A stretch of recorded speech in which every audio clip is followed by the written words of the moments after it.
Ibu Susana. Ya, beliau uh, bersama dengan suami dan dua anak, ya, anaknya wanita dan pria masih kuliah. Yang pertama sudah me- melakukan tesis, ya, membuat tesis master, dan yang kedua sedang semester 3, ya.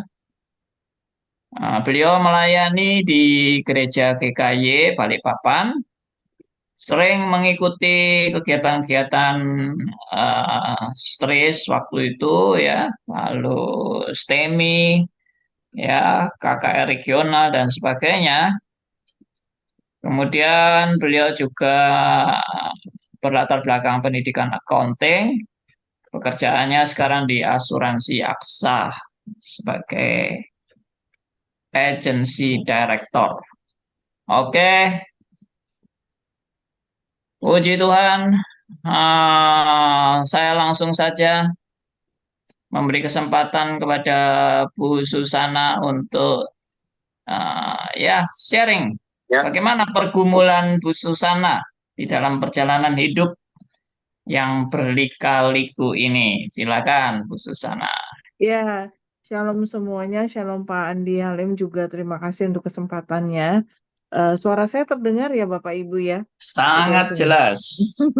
Ya, kemudian saya juga ingin menyapa Pak Manalu dan juga Ibu Yayu di Balikpapan ya. Shalom, kita sama di Balikpapan. Iya. Dan juga buat rekan-rekan dari Sabang sampai Merauke yang mendengar siaran radio beda. Saya backgroundnya memang accounting, kemudian juga saya juga tadinya kerjanya di komputer untuk perusahaan dan juga bank, kemudian juga jadi penyiar Pak Andi.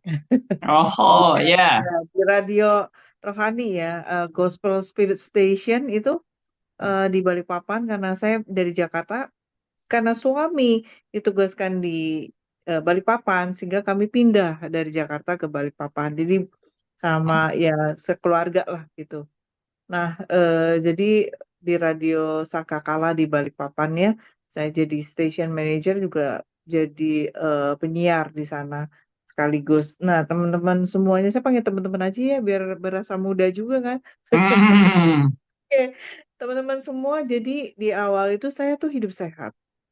Kemudian makannya juga dijaga. Ke kantor bawa makanan dari rumah. Saya olahraga eh, hampir setiap hari, yaitu aerobik, kemudian bersepeda, sepeda juga rutin, dan juga olahraga lainnya. Saya suka banget olahraga ya. Nah, jadi nggak merokok, nggak alkohol. Stres juga ya biasa-biasa aja, namanya orang kerja, orang macet aja stres gitu ya. Nah, itu memang setiap orang, kata dokter saya itu, setiap orang punya bibit kanker. Tapi tinggal pemicunya dan yang kita sebagai anak Tuhan, Tuhan ya saya katakan mungkin izinkan Kak atau Allah yang berdaulat seperti itu sehingga saya kena gitu. Nah, waktu saya pertama kali di Siloam Balikpapan itu secara kronologis itu saya awalnya jatuh dari sepeda. Lalu kemudian ada memar, kok lama-lama kayak ada timbul benjolan dan kakinya sakit. Lalu kemudian saya lagi ke klien, parkir mobil, terus keluar dari mobil, tiba-tiba krak. Waduh, Hmm. apa nih tulang kaki sebelah kiri ya, di Hmm. left tibia lah istilahnya. Nah, istilah kedokterannya. Aduh, saya ini nggak beres nih. Jalannya sakit banget. Kemudian oke, sudah selesai pertemuan, saya langsung ke rumah sakit, X-ray, katanya nggak ada apa-apa. Terus tapi ini kok benjol dok? Ya itu bisa dioperasi bisa enggak estetika aja. Tapi kok sakit terus gitu. Ke dokter Siloam, ke rumah sakit Siloam semua terapi beberapa dokter nggak ketemu. Tapi terakhir ada dokter di Siloam Balikpapan ketemu. Dia bilang kayaknya iya kayak enggak. Maksudnya dok, ya udah di CT scan aja mau nggak bu? Boleh CT scan kontras kan itu akan lebih akurasi ya. Jadi karena layernya lebih banyak gitu. Nah terus akhirnya ternyata ada keganasan. Dia bilang sepertinya ada cancer, dia bilang di kaki sebelah kiri, di bawah, di lutut bawah sedikit, left tibia istilah di bagiannya itu. Nah, terus saya mikir karena ya bukan promosi atau gimana ya, karena saya bisa ke Singapura karena Balikpapan waktu itu cuma ada satu dokter onkologi. Jadi dokter sarankan ya ya ke onkologi karena beliau itu bedah ya, spesialis bedah umum. Kemudian ya saya pasti shock banget gitu ya, bingung kok bisa ya orang udah hidup sehat gitu kan, udah hampir kayak vegetarian lah gitu, jarang sekali makan, nggak makan daging malah ikan aja gitu. Terus kok gini ya, terus akhirnya saya memutuskan ke Singapura. Jadi saya berobat di Singapura, kemudian dokter melakukan pemeriksaan ulang semua, di bone scan segala macam. Nah, waktu proses besok saya harus bone scan. Bone scan tuh kayak scan untuk tulang. Setelah PET scan, jadi banyak sekali scan-scan yang harus saya lakukan di Singapura itu. Itu tahun 2015 Januari. Hmm. Waktu prosesnya itu mulai saya jatuh segala macam Agustus 2014. Nah, Januari 2015 tanggal 25, nah itu baru vonisnya ya, ditegakkan diagnosa. Setelah itu saya, nah ini yang juga yang saya eh, terkagum dengan Tuhan gitu. Waktu saya malam gelisah sebelum saya bone scan besoknya, saya tidur, tertidur, kemudian jam 5 pagi itu saya tiba-tiba terbangun atau dibangunkan lah istilahnya. Suami saya masih tidur di hotel di Singapura, kemudian tiba-tiba saya melek, tek gitu langsung melek. Terus langsung teman-teman tahu nggak kalau yang di komputer itu suka ada digital yang berjalan gitu, gitu ya. Nah itu saya tuh tiba-tiba dalam keadaan berbaring itu ada yang lewat merah, merah sekali yang biasa kayak digital itu. Roma 1136. Roma 1136 ya, saya ya saya ingat karena saya kan maksudnya saya melayani di sekolah minggu ya. Jadi sebab segala sesuatu adalah dari dia, oleh dia dan kepada dia, bagi dialah kemuliaan sampai selama-lamanya. Nah, itu saya langsung bilang ini maksudnya apa ya? Terus ya udahlah, saya buru-buru menyiapkan diri untuk karena kan puasa dan lain sebagainya langsung berangkat ke rumah sakit. Waktu itu rumah sakit Glen Eagle, lalu kemudian lakukan pemeriksaan. Nah, itu kan kalau mau di PET scan atau bone scan itu harus prosesnya kurang lebih dari awal sampai selesai itu 3 jam. Jadi disuntik dulu, kemudian habis disuntik tuh nunggu sejaman di kamar untuk tidur-tiduran dulu, kemudian suami saya kan saya cerita di taksi gitu ya. Ini loh saya tadi dapat rumah 11 saya 36. Terus hari itu saya memang tidak sempat untuk saat teduh, untuk renungan karena buru-buru gitu ya. Terus udah gitu jam 8 saya harus sampai di rumah sakit. Lalu suami saya bilang, "Kamu tahu nggak eh, hari ini apa namanya? Tema dari saat teduhnya apa?" Kenapa? Saya bilang, seperti yang kamu cerita, Roma 1136 gitu. Nah, kok ini kan bukan sebuah kebetulan ya. 1136. Wow, ini ini sangat menguatkan sekali itu. Terus akhirnya setelah selesai, ini juga yang saya sharingkan di Kick Andy Metro TV. Teman-teman kalau mau lihat waktu itu sama Abang Andi ya, Andi Noya. Nah, itu saya sharing. Kenapa saya amazing karena gini, teman-teman, waktu ditanya sama Andi Noya, Pak Andi Noya, beliau nanya, apa sih? Nah, saya cerita seperti ini kan. Lalu dia bilang, saya pikir pasti itu diedit kan, pasti ada pengeditan ya dari proses tapping gitu, terus pasti ada diedit. Nah, itu dia bilang dia malah mencecar saya, apa sih maksud Roma 11 ayat 36 gitu loh. Saya jelasin ya, maksudnya iya itu Pak sebenarnya satu perikop bahwa itu di atasnya tuh nggak mengerti dalamnya kekayaan hikmat pengetahuan Allah. Siapa yang mengetahui pikiran Tuhan? Siapa yang bisa menjadi penasehatnya? Siapa yang pernah memberikan sesuatu kepadanya sehingga harus menggantikannya? Jadi kan betapa dalam kekayaan hikmah dan pengetahuan sungguh tidak terselidiki keputusan-keputusannya. Berarti kan kita nggak ngerti kenapa kenapa ini bisa terjadi gitu. Kamu nggak mampu untuk mendalami hikmat pengetahuan Allah yang begitu dalam gitu. Saya jelasin gitu sama waktu di acara Metro TV itu. Dan saya bilang ujungnya adalah untuk kemuliaan dia, bagi dia, oleh dia gitu. Saya pikir itu diedit, ya kan? Karena di siaran TV kan. Apa yang terjadi? Ternyata saya waktu mereka kirim, ternyata itu ternyata isinya itu tidak diedit, teman-teman. Jadi bisa didengarkan oleh orang-orang yang di YouTube maupun juga di siaran TV. Jadi itu benar-benar saya bilang Tuhan, Engkau mau ini menjadi sharing yang menguatkan gitu, menguatkan ya, amin ya gitu ya. Nah terus eh, setelah itu saya hasilnya sama, hasilnya adalah saya kena vonis yaitu osteosarkoma. Jadi ini eh, kanker tulang. Kanker tulang itu ada beberapa. Nah, saya ada yang Ewing sarkoma. Nah, saya osteosarkoma di bagian left tibia. Jadi saya harus mulai terapi kemo, lalu kemudian juga nanti harus dioperasi karena kankernya itu sudah menggerogoti lutut ke bawah. Jadi kalau di Indonesia pasti apa ya saya lihat-lihat di internet gitu kebanyakan diamputasi karena ya memang itu mereka dokter-dokter di Indonesia ini pasti langsung main potong aja gitu. Tapi kalau di Singapura itu dia bilang masih bisa kok, cuma diganti aja. Jadi tulang dan lutut dan tulang saya itu dioperasi pada 2 Juli 2015. Kemonya itu selama 6 bulan. Jadi wah luar biasa lah ya. Pasti teman-teman udah dengar bagaimana sih efek samping dari kemo itu.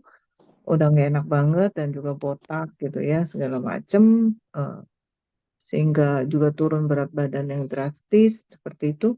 Nah, tapi ya dengan kekuatan Tuhan saya menjalani ya dan kadang-kadang bosen teman-teman. Bosen down gitu pasti ada.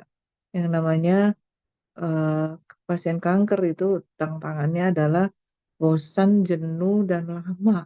Panjang pengobatannya. Yang diserang adalah mental kita. Nah, itu makanya saya jalanin itu terus sampai mengecil, kemudian 2015 Juli tanggal 2 saya lakukan operasi. Operasi jadi dari lutut ke bawah, nggak sampai bawah banget gitu ya, setengahnya itu dipotong, lalu diganti dengan titanium. Jadi semua itu direstruktur. Otot dan sarafnya yang rusak itu juga diganti dengan semacam tumbuhan yang jenisnya katanya tumbuhan yang bisa hidup di dalam kaki saya ini sehingga kaki saya itu saraf dan ototnya ya biasa bisa jalan bisa nekuk bisa normal gitu cuman nggak bisa lari lah gitu. Nah itu memang canggih gitu ya. Nah terus akhirnya habis itu kemo lagi terus kemudian ya saya juga bersyukur banget. eh, saya selalu rindu untuk datang ibadah. Saya melayani dan saya sudah karena sudah terdaftar untuk menjadi WL waktu Desember 2015. Saya kan mesti belajar jalan lagi, udah kayak anak kecil lagi, terapi lagi di Balikpapan di rumah sakit umum, kemudian juga kemudian kontrol di Singapura. Saya udah pakai tongkat, pakai kursi roda. Jadi kalau ibadah itu saya pakai kursi roda sampai diseret gitu untuk masuk ke dalam mobil gitu-gitu ya. Tapi itu membuat saya rindu untuk apa ya? Ngapain saya hanya selama saya masih bisa duduk, saya masih bisa ini saya akan terus gitu ibadah sama apa tuh?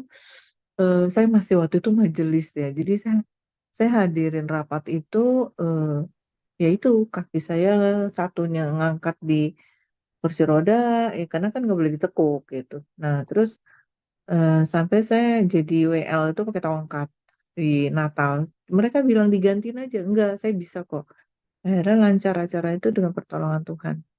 Nah, maksud saya nih teman-teman, walaupun dengan keadaan yang kalau kita selama tidak berbaring masih bisa melayani Tuhan, why not gitu ya. Terus dan gitu ya terus berjalan terus kena pandemi. Pandemi saya tetap kerja, saya tetap pelayanan ya. Bahkan saya selama menjalani kemo tuh saya tidak membiarkan berlarut-larut mikirin tuh pasti tergoda lah. Ini kanker loh, ngapain main gitu kan. Ponisnya pikirannya mati gitu kan. Tapi ya saya tetap kerja, saya tetap kan sekarang kan kerja online bisa gitu ya, pakai Zoom segala macam, telepon segala macam, email dan lain sebagainya, internet dan medsos. Nah, akhirnya ya pelayanan juga oke gitu, walaupun dengan keterbatasan-keterbatasan saya. Saya bilang sama gembala saya tidak mau dikasihani. Selama saya masih bisa, saya pelayanan. Saya kalau bilang pas nggak bisa ya saya bilang nggak bisa. Jadi jangan kasihani saya, kasih saya tugas. Jadi gembala saya kasih tugas, ya apa aja yang mereka mau saya pelayanan dari komisi mana ya udah oke. Nah setelah itu em, bahkan saya juga pernah ke Reform juga Pak gitu. Ke GRI Balikpapan, waktu itu masih MRI ya, MRI Balikpapan gitu. Nah jadi setelah itu pandemi kan nggak bisa ke Singapura untuk kontrol selama 2 tahun. Ternyata saya nggak berasa apa-apa. Saya masih tetap oke aja. Ya, ternyata di Mei 2022 itu ada di paru-paru. Jadi memang jenis kanker ini, osteosarkoma ini hanya mau menyebarnya di paru-paru. Berbeda dengan kanker lainnya atau kanker payudara yang paling banyak diderita wanita, itu dia bisa menyebar kemana-mana, ke tulang, ke organ vital itu bisa. Nah, dia ini ke paru-paru. Jadi cukup besar, kata dokter waktu Singapura dibuka, dari lockdown saya ke sana, ya harus kemo lagi. Makanya rambut saya ini baru pendek ya, setelah botak lalu mulai tumbuh lagi dan terus dirapiin gitu. Nah itu saya jadi sampai Februari 2023 baru selesai kemo dan saya harus minum oral kemo juga. Kemudian ya saya itu tetap pelayanan, tetap WL, tetap paduan suara, tetap melayani sekolah minggu, kemudian juga pasutri ya, nah, di kepengurusan pasutri. Jadi saya cuma berprinsip bahwa selama Tuhan kasih kesempatan dan sekitar saya tuh banyak berita anak bayi, teman meninggal baru 3 bulan.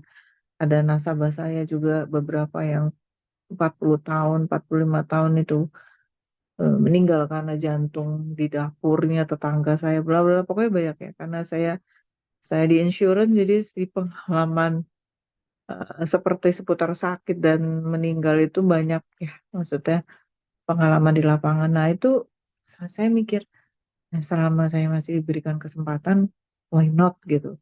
Saya akan, berarti masih ada tugas, masih ada kesempatan yang harus saya kerjakan gitu. Itu aja sih Pak Andi bahwa Tuhan dimuliakan. Amin. Itu teman-teman semua. Terima kasih. Terima kasih untuk kesaksiannya. Oh, ya.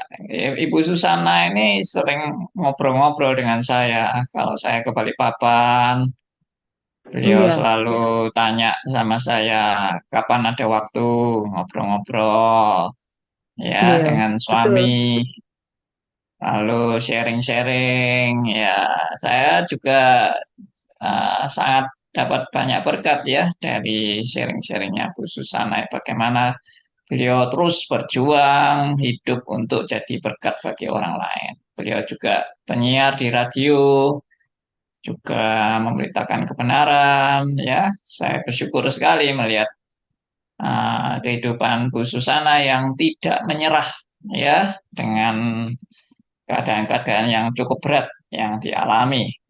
Nah, bagaimana pergumulan saya dengar tadi kan ya Bu Susana itu mengalami shock ya pada saat divonis itu kira-kira apa yang Ibu Susana pikirkan lalu menghadapi sakit seperti ini kan mungkin juga ada tawaran-tawaran ya. Wah, itu doa minta kesembuhan, lalu mungkin datang kepada pendeta-pendeta sakti atau bagaimana. Nah, kira-kira bagaimana Bu Susana pergumulannya itu? Iya, pasti secara manusiawi wajar aja ya kalau kita nih sebagai manusia udah jaga kesehatan gitu-gitu ya. Itu tuh ternyata eh, kena juga gitu. Jadi saya shock. Terus terang saya nangis. Setelah itu saya menerima pertama kali di Siloam Balikpapan, terus saya nangis. Aduh, bagaimana ini gitu kan? Langsung kebayangnya udah yang wah gitu kan. Terus saya marah sama Tuhan. Saya bilang, kenapa Tuhan kamu kasih ini gitu loh? Iya, sebagai sesuatu apa ya pergumulan ya namanya bahwa saya protes, aku udah dulu sehat, olahraga, udah pelayanan, nggak hidup yang macem-macem, kok dikasih ini gitu ya, dikasih kanker gitu. Nah terus gitu nggak ada jawaban kan, karena ya sampai satu titik ya saya marah, saya kecewa, saya sedih, terus juga saya bingung gitu ya. Itu tuh oh, oh Tuhan baik katanya ya. Tuhan mengasihi. Kok saya yang kena kenapa saya bukan orang lain gitu ya saat gitu kan pikirannya begitu gitu kan. Eh, Cuman dengan berjalannya waktu terus saya kan sering dengar Pak Andi juga waktu saya di rumah sakit harus kemo dan harus malam ada bagian kemo yang harus yang tahun ini itu ya tahun lalu itu saya harus nginep di rumah sakit kan 5 hari sekali kemo itu 7 jam gitu. Itu kan harus Hmm, nginep. Nah itu saya putarnya tuh radio. Waktu itu masih RMC. Jadi saya hmm, dapat kekuatan tuh dari radio RMC sebenarnya. Jadi kadang kan dia 24 jam kan. Walaupun ada yang recording punya kan. Tapi itu hmm, menemani saya. Karena kan kita bisa tidur tapi kadang suster kan bolak-balik untuk ngecek tiap malam. Nah itu sampai Pak Tong lagi khotbah ini intermezzo ya. Suaranya kan gitu. Susternya terus tanya, itu siapa sih bapak itu marah-marah? Why, hmm, why ya ini Inggris ya. Why, is is- he's angry. No, no, no, no. Saya bilang gitu. Saya he's preaching, saya bilang gitu. Mereka tuh dia tuh lagi khotbah. Oh, I see, katanya gitu kan. Nah, jadi sampai ini benar-benar kekuatan dari melalui hamba-hambanya di radio RMC. Makanya saya support banget yang namanya pelayanan radio kayak Pak Andi buat gitu ya, langsung lanjut ke beda. Itu terkesan saya, terus udah gitu dari gembala saya dan Muse dan semua juga doain gitu setiap mau dia tengok ya ini juga iya ini di di di dikuatkan terus teman-teman pelayanan juga teman-teman pelayanan jadi eh, memang kecewa memang pergumulannya itu terus tergoda untuk itu gak misalnya ya kebetulan di Balikpapan kan ada pendeta sakti Pak di saya nggak usah sebutin namanya ya bahkan orang-orang dari luar daerah tuh ke Balikpapan untuk cari pendeta itu pendeta sakti iya, itu. iya. Nah, saya jangan kepikir nanti teman-teman mau ke Balikpapan lagi ya. Gawat dah. Maksudnya kan Pak Andi nanya. Terus kemudian kan ya namanya gereja karismatik ya banyak subur lah ya di mana-mana. Nah, saya sama sekali tidak terpikir untuk hal-hal seperti itu. Karena bagi saya ya semua kan bagi dia, oleh dia, karena dia itu Tuhan Hmm, izinkan ini semua terjadi. Karena saya udah dapat dari awal yang saya cerita tadi rumah sebelah saya 36 dan konteks dari semuanya itu kan atas-atasnya bahwa kita nggak ngerti ini kadang-kadang ada hal-hal yang kita nggak hmm, ngerti gitu misteri tapi ya udah jalanin aja gitu kan kadang hmm, begitu yang Tuhan Tuhan mau apa gitu loh.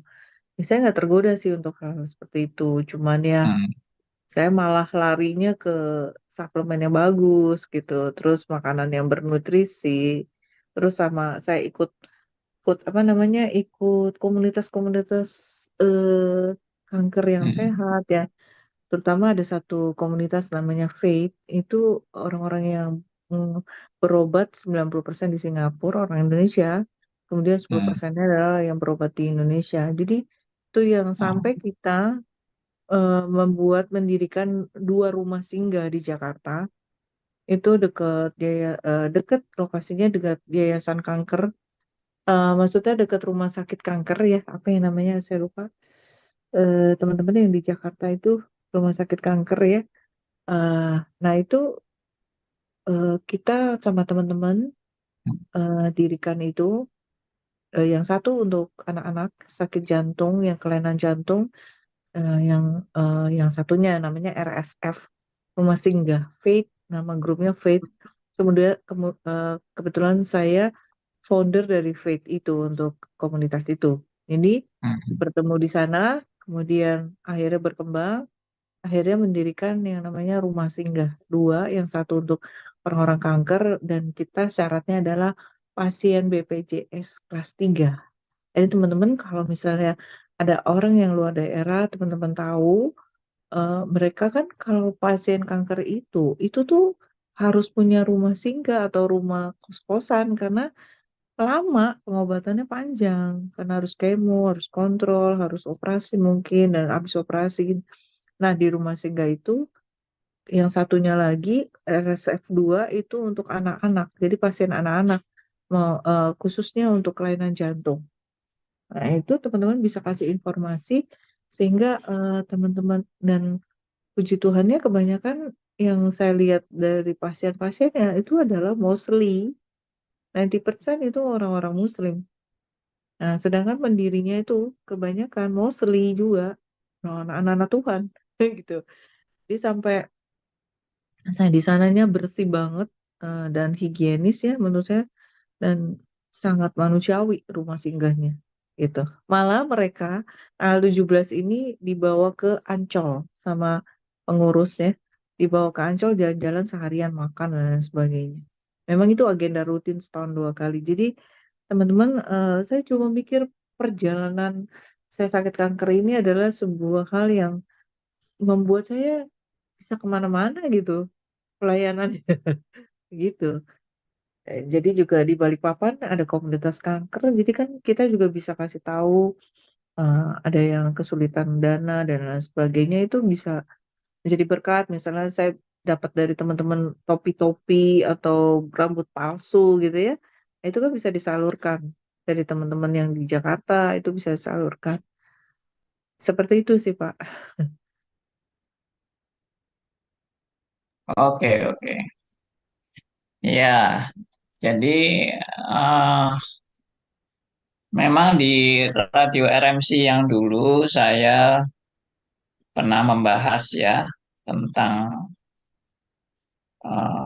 penderitaan dan kedaulatan Allah. Dan salah satu yang dibahas oleh John Piper waktu itu adalah jangan sia-siakan Iya betul. kanker Oke. yang lewat begitu saja dalam hidupmu. Nah, itu saya nggak tahu kalau Bu Susan punya pergumulan yang seperti itu. Dan ternyata ya siaran-siaran radio RMC jadi berkat ya buat Bu Susan. Iya, Ya, puji menurut Tuhan. saya eh, radio itu sangat efektif ya. TV juga, tapi kan TV harus ada tabung segala macam ya. Hmm, Terus kita juga visual kan, visual dan audio kita liatin. Tapi kalau hmm, radio kita sambil tiduran ya, sorry ya, karena dalam keadaan sakit kan, tiduran hmm, atau kita lakukan aktivitas gitu, bergerak, kita bisa tetap dengar radio. Dan radio kan lebih lebih menurut saya lebih mobile, dimanapun kita bisa dengarkan gitu. hmm, Jadi bisa jadi berkat mau dimanapun gitu selama jangkauannya bisa, apalagi radio ya. Nah, sekarang pakai digital itu bisa kemana-mana. Dulu hmm, saya pakai HP gitu kan, saya bawa kemana aja gitu. Nah, hmm, seperti itu sih. Jadi memang pelayanan radio itu sangat, teman-teman, menurut saya sangat efektif untuk menjangkau jiwa dan juga menjadi berkat bagi banyak anak-anak Tuhan. Bahkan juga untuk penginjilan seperti itu. hmm. So, Ya. kita harus dukung Pani nih dan Kita teman-teman ya, tim-tim dari ya Beda.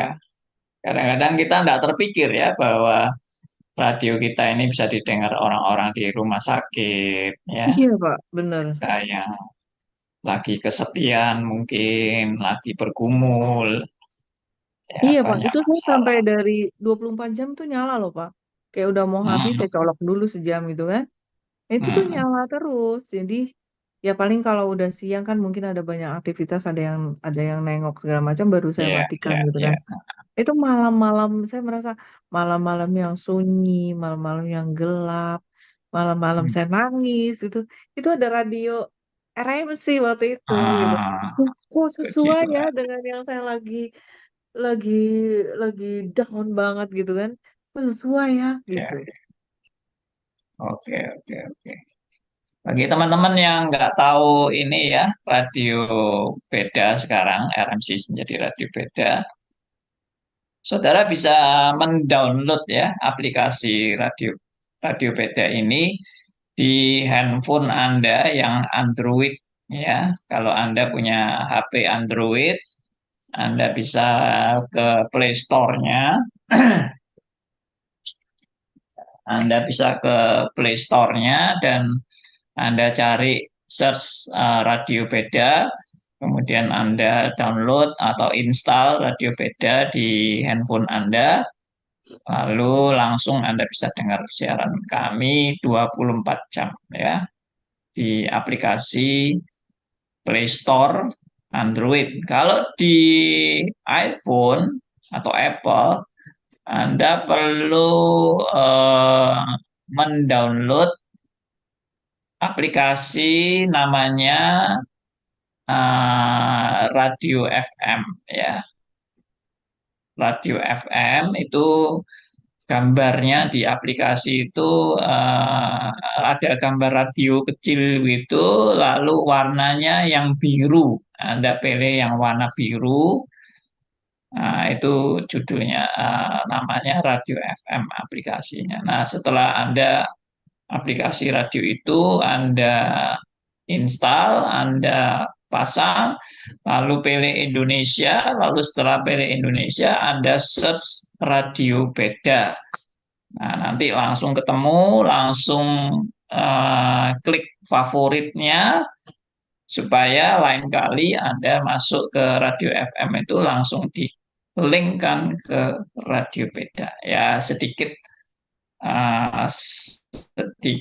kalau di Panduan ya. iPhone memang enggak langsung ya, karena kita belum punya aplikasi untuk iPhone-nya. Oke, sangat menguatkan ya sharingnya Bu Susan ini. Kalau berpikir tentang tadi kematian itu bagaimana Bu Susan? Pergumulan Bu Susan. Iya kan kalau orang yang divonis kanker kan saya rata-rata pasien kanker tuh selalu Hmm, berpikirnya wah ini udah kematian gitu ya. Ya, hmm, ya memang siapa sih yang menurut saya secara wajar teman-teman secara manusiawi takut mati gitu kan. Nah, tapi kalau Pak Adi kan memang benar-benar udah siap beliau. Ya maksudnya mentalnya beda lah sama kita kan hamba Tuhan gitu ya. enggak lah.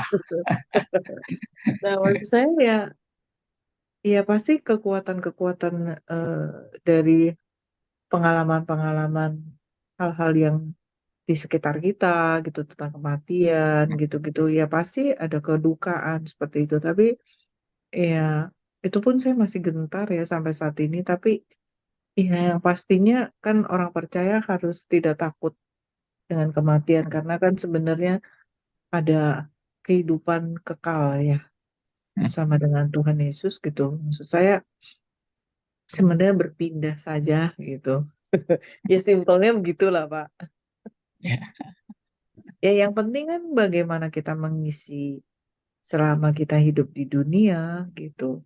Karena toh nanti semua dalam satu masif ya, dalam satu hal yang saatnya akhir zaman secara masif kan semua ke sana.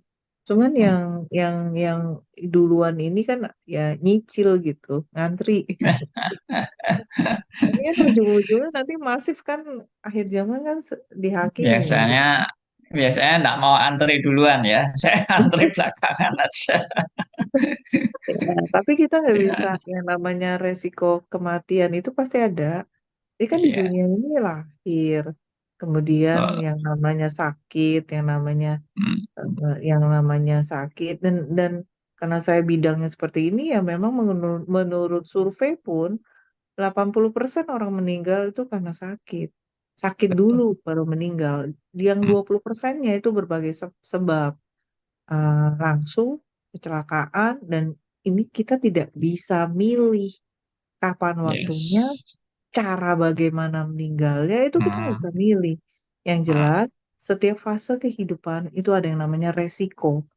Tinggal hmm, bagaimana kita mengelola resiko itu. Itu sih. Karena saya hmm, bidangnya sama, yaitu mengelola resiko. Jadi saya tahu bagaimana bagaimana kumpulan resiko-resiko itu yang harus kita bijaksana mengelolanya gitu. Karena hmm, selama hidup, ya hidup itulah yang harus dihidupi bersama dengan Tuhan. Ya, hmm, tapi resiko itu tetap ada sebagai hmm, akibat dari dosa. Dari dosa hmm, itulah yang menyebabkan dunia jatuh dalam dosa sehingga ada yang saya bilang kegagalan, ada yang namanya kesakitan, kesedihan, kedukaan, kematian, ya kan? Itu semua ada karena dunia manusia jatuh dalam dosa. Sehingga akibatnya adalah resiko kehidupan itu terjadi. Tinggal kan hmm. Tuhan suruh kelola. Ya kelola dengan Yes. bijaksana. Itu sih Pak. Ya, bagus sekali ya. Jadi kita semua ini sedang Kan nggak, bergiliran ya. Pak, kita kan Nah, sebagai anak Tuhan ataupun sebagai anugerah umum kan kita nggak imun.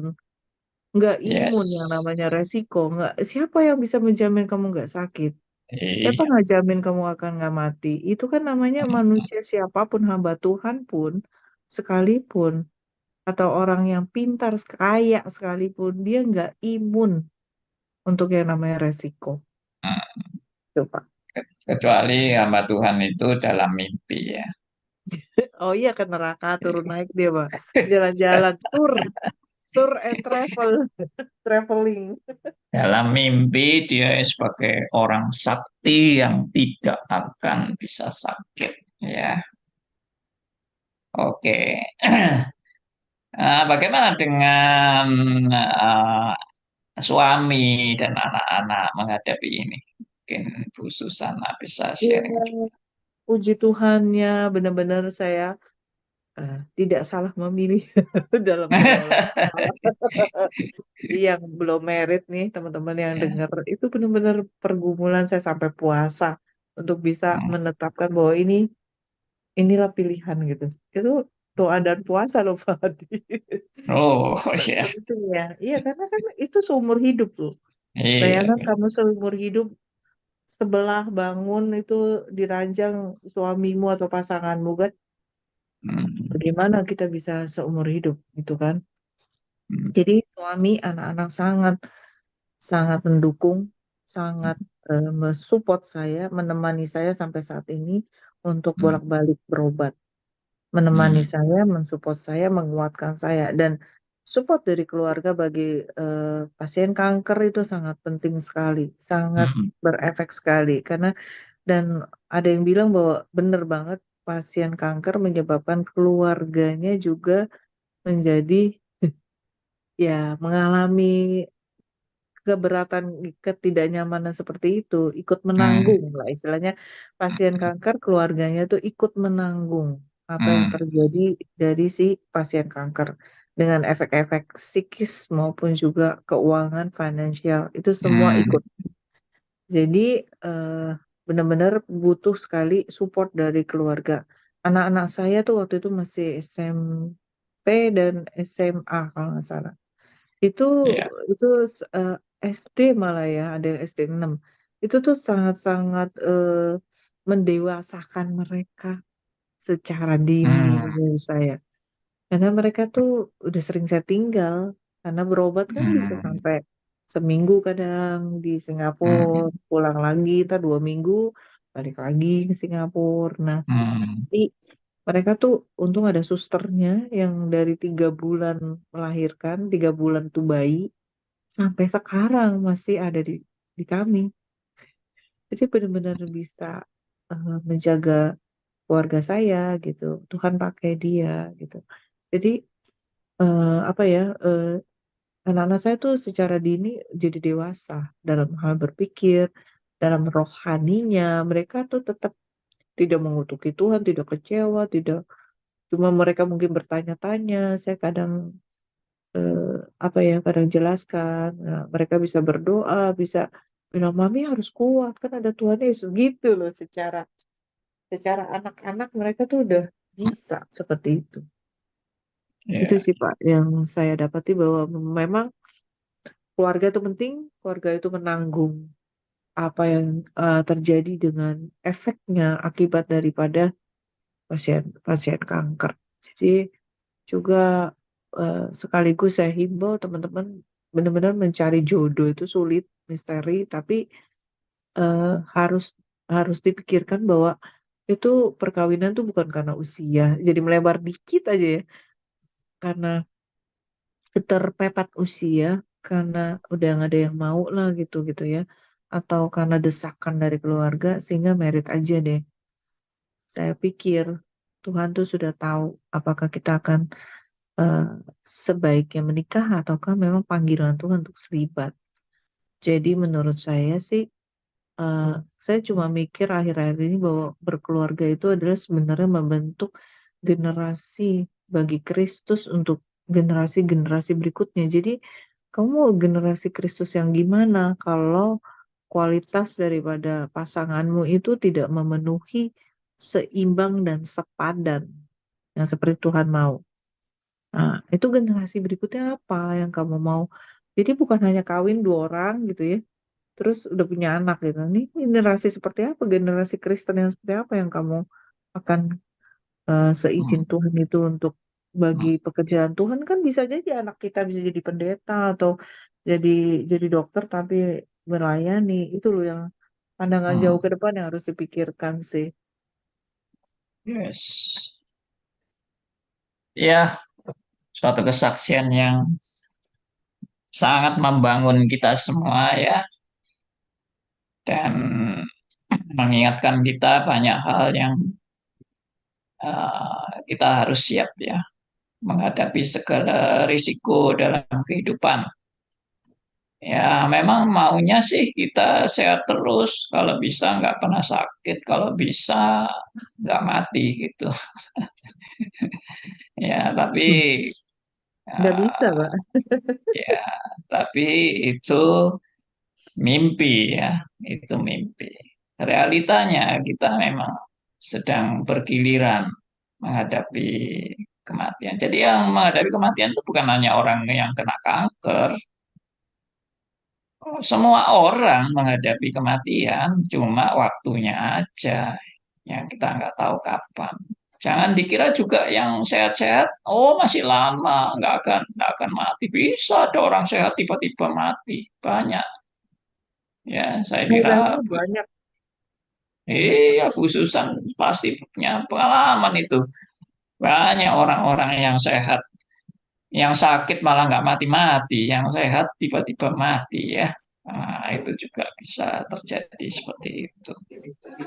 Ya, tapi satu hal yang saya lihat dari Bu Susan ini ya, bahwa semangat hidup luar biasa dan semangat juga untuk hidup yang berarti. Bukan hanya hidup aja, tapi hidup yang bernilai, Meaning. hidup yang juga menjadi berkat bagi orang lain. Ya, jadi itu yang penting ya.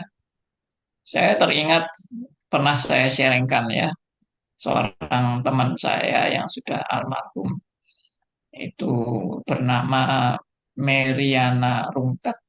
Ya, beliau orang Manado, beliau pernah ikut STRIS, beliau bahkan sekolah teologi full time sampai lulus, tapi kemudian divonis dokter kena kanker darah. Tapi luar biasanya bagi saya adalah selama dia menjadi survivor kanker ini, dia tidak pernah berhenti bersaksi. Semangatnya dia untuk terus menjadi berkat. Hidup tidak disia-siakan. Kankernya tidak sia-sia terjadi dalam hidupnya. Justru melalui sakit ini dia bisa menghibur orang-orang yang kena sakit kanker yang sama seperti dia. Satu persatu teman-temannya meninggal dunia. Dia hibur semuanya. Sampai akhirnya dia sendiri yang mengalami. Luar biasa sekali. Seminggu sebelum dia meninggal, saya masih sempat besuk ke Ibu Meriana ini. Dia masih mau menyanyi ya, memuji Tuhan di rumah sakit. Ya, padahal sudah dokter bilang umurmu tinggal berapa hari lagi. Itu luar biasa sekali ya. Biasanya orang sudah divonis gitu sudah lemes, lalu sudah nggak ada minat hidup, lalu aduh aku sudah nasib sial ini ya, pikirnya gitu. Tapi kalau kita ingat kembali ya, justru gerbang kematian itu adalah hal yang sangat indah bagi orang percaya. Jangan menganggap kematian itu sial. Ya, kematian itu adalah justru masuk dalam gerbang kebahagiaan yang luar biasa. Kenapa?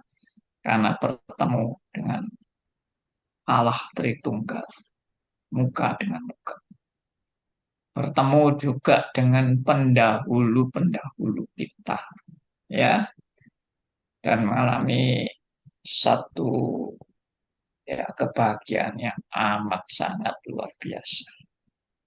Oke, saya serahkan kepada teman-teman kalau ada yang mau bertanya, ada yang juga mungkin punya pergumulan juga. Silakan saya beri kesempatan kepada teman-teman untuk mau bertanya atau mau apa ya bagikan juga sharingnya dan sebagainya. Silakan ya. Siapa aja mau langsung mau angkat tangan atau ini lagi ini saat teduh semua ya mungkin ya. Iya Pak, Lagi ini juga merenung sudah semua. sudah menghayati dia. Iya, iya. Iya, buat teman-teman mau lihat di Silakan. Metro, Metro TV juga bisa ya untuk Oh Kick ya, and boleh Lihat. ini alamatnya bisa di-share kan, Bu? Alamat Iya, iya atau nanti Pak. Ini judulnya ya. saya pakai tab nanti saya kirim ke Pak Andi ya Pak ya. Itu ada Oh di ya, oke. atau ada di Instagramnya juga ada tuh Kick Andy itu bisa. Judulnya Itu apa judulnya? itu penjaga jiwa, penjaga jiwa. Oh, Edisinya tuh menjaga penjaga jiwa. jiwa. Terus edisinya tuh Januari 2023. Itu kalau di YouTube juga sama judulnya, Bu. Iya, Kick Kick Andy, Kick Andy Show ya. judulnya menjaga hidup. Jiwa. Oh, menjaga jiwa. Iya, Oke. Nanti penjaga saya jiwa. kirim ke Pak Andi ya, Pak ya. Boleh, boleh di-share di chat ini juga boleh. Di chatnya Wah, Zoom. siapa ini? Bu Yayu ya? Itu Ibu siapa? Rachel. Oh, Bu Ibu Rahel. Rachel. Terima kasih Bu Rahel. Bu Susan, terima kasih Bu Susan atas sharingnya yang menguatkan. Perkenalkan saya Martin. Oh iya iya, terima Ya. kasih. Walaupun saya masih belum pernah ya mengalami seperti Bu Susan, paling enggak sharingnya Bu Susan ini sedikit banyak mempersiapkan saya juga. Kalaupun misalnya Tuhan izinkan hal itu terjadi Wow, atau luar orang-orang sekitar biasa. saya, paling enggak itu mempersiapkan. Terima kasih Bu Susan Ya. atas sharingnya. Terima terima kasih Pak. Terima kasih. Pak Martin ini termasuk di yayasan beda ini Bu Susan. Oh, Ya. iya iya iya. Terima kasih teman-teman Ibu semua. Susan ini juga sering kali rutin ya mendukung Radio Beda. Puji Tuhan. Ya, Oke, puji ada Tuhan, yang Pak. mau tanya? Silakan, ada Pak Ireng ya. Tadi kelihatannya Pak Ireng atau Pak siapa ini yang mau tanya ini? Silakan, Pak. Iya, Terus, salam Bu Susan. Shalom. Kita Ya. sama-sama dari Kaltim nih. Oh iya, kalau Iya, tim di Samarinda, Balikpapan. aku di Ah, Kutai Timur. Oh, di Kutai. Wah, kan gitu ya. Enaknya teknologi menyambung kita semua ya. Hmm. Gimana, Pak? Pertanyaan saya Bu Susan, dalam Iya, Pak. menghadapi stres biasanya kan ya istilahnya kadang-kadang patah semangat. Dalam mengelola itu Bu Susan, mungkin Mm-mm. bisa memberikan suatu tip Bu, bagi kami. Harusnya bagaimana? Mungkin ada hal-hal yang Ibu Susan lakukan selain kita jelas kita itu yang kita utamakan pertama kali Tuhan. Tapi setelah kita ambil bagian di dalam mungkin Susan pelayanan itu, apa yang harus kita lakukan? Iya, baik. Ini Pak siapa tadi, Pak? Pak Ireng, Ireng, Ireng. Ireng ya. Ananta. Oh, ireng. Oke, ireng tuh dalam bahasa apa ya? Artinya hitam ya, Pak? Ya? Iya, bahasa Jawa. Saya orang Bahasa Jawa, Bu. Jawa toh. Iya. Ya. Tadi, makasih Pak Ireng untuk pertanyaan ini pertanyaan sulit loh. Jadi, jadi kalau misalnya pasti nomor satu Tuhan itu benar. Terus yang kedua kita harus menyadari bahwa stres itu ada tingkatannya. Stres itu pasti bisa terjadi kepada anak kecil pun bisa stres. Jadi stres itu bisa terjadi kepada siapa saja, usia berapa aja, dan juga dalam kondisi apa saja. Wong macet aja juga bikin kita stres kan gitu kan. Terus mau kerja, mau presentasi atau mau ngajar gitu ya atau apa pasti ada yang namanya stres, mau pelayanan WL segala macam itu ada yang namanya stres. Cuman stres itu kan ada tingkatannya. Stres itu sebenarnya juga bisa dikelola. Ini berhubungan dengan yang namanya sekarang lagi trending topik adalah kesehatan mental, kesehatan mental kita. Nah, sebagai anak-anak Tuhan pastilah kita berserah sama Tuhan. Tapi diperlukan juga hikmat dari Tuhan untuk mengelola stres itu. Jadi ya tips dari saya ya stres itu harus diterima sebagai sesuatu yang bukan luar biasa. Itu adalah diterima adalah itu sesuatu yang biasa saja kalau dalam hal stres. Jadi nggak usah terlalu dipikir gitu. Karena kalau dari stres itu tidak dikelola, dia itu akan menjadi yang namanya depresi. Nah, depresi itu udah tingkatannya lebih dalam lagi, lebih tinggi lagi dari stres. Depresi itu sudah tidak menghiraukan lagi dirinya dan sekitarnya, kondisinya. Dia seperti hidup di dunia yang lain. Dan bahkan Oh, depresi yang berlanjut itu akan memerlukan psikiater. Psikiater itu memerlukan yang namanya obat. Nah, banyak lagi jenis-jenis yang udah namanya ODGJ ya, maksudnya dengan orang dengan gangguan jiwa. Jadi udah merambah ke yang namanya bipolar, namanya schizofrenia, ya kan? Yang namanya juga gangguan halusinasi, delusi dan lain sebagainya. Jadi eh, kita nggak mau kan seperti itu. Jadi rusak. Otaknya tuh biasanya kalau udah sampai segitu tuh ada gangguan di bagian otak, jiwa dan otak ya maksud saya. Nah, saya sebagai anak Tuhan kita juga nggak imun dengan yang namanya itu. Stres mikirin ekonomi kita, kerjaan kita, nggak punya penghasilan, atau stres buat anak muda dalam hal belajar, dalam hal percintaan, pacaran, rumah tangga, suami istri. Menurut saya stres itu harus diterima sebagai bagian penerimaan diri dulu itu yang pertama, Pak. Bahwa stres itu adalah sesuatu yang wajar, sesuatu yang bisa saja terjadi gitu loh. Dalam setiap aspek kehidupan kita. Nah, kalau udah diterima kan lebih ringan. Ya itu lebih biasa lah gitu kan. Stres itu bisa terjadi. Tinggal yang kedua adalah dikelola. Yang satu adalah menerima stres itu adalah bagian dari hidup kita dan keseharian kita. Yang kedua adalah mengelola stres. Yaitu apa? Ya pasti ke Tuhan. Yang kedua, kan udah terima nih, dikelola. Jangan diikutin, jangan dilarutkan ke dalam stres itu. Dipikirin, terus memang kan ada yang namanya karakter-karakter orang ya, itu secara singkat bahwa orang melankolis kan lebih bisa parah atau orang yang perfeksionis di dalam mengelola stres. Jadi kita harus mengerti kita kira-kira kita nih orangnya tipe apa. Kemudian yang kedua dikelola resikonya. Udah dihindari dalam artian gini, udah tahu lagi stres terus dengerin lagu-lagunya yang aduh kayaknya yang bikin kita mau gitu aja ya bunuh diri gitu mau kayaknya udah nggak berarti lagi hidup. Nah terus yang kedua yang ketiga adalah alihkan pengalihan pengalihan yaitu dengan kesibukan dengan bergaul berkomunikasi berrelasi dengan anak-anak Tuhan. Terus melihat keadaan kondisi orang lain. Jangan selalu ngelihatnya saya yang paling malang, saya yang paling sial, saya yang paling stres. Itu kan membuat kita nambah mengasihani diri kita. Stres itu kan bertambah intensitas dan levelnya jadinya. Nah, sebaiknya kan kita alihkan aja dengan kegiatan-kegiatan pelayanan positif, bukan pelarian ya, tapi ya. Tapi daripada kita juga lari ke hal-hal yang bikin masalah lagi, yang ngapain? Alihkan ke pelayanan, alihkan ke melihat sekitar. Kadang saya lagi, ya saya juga ngalamin yang namanya stres pekerjaan gitu. Setiap orang pasti yang namanya ada stres, tapi nggak usah terlalu dibesar-besarkan gitu loh. Saya kadang keluar dari komplek, terus saya ngeliatin penyapu jalan, saya ngobrol dengan mereka.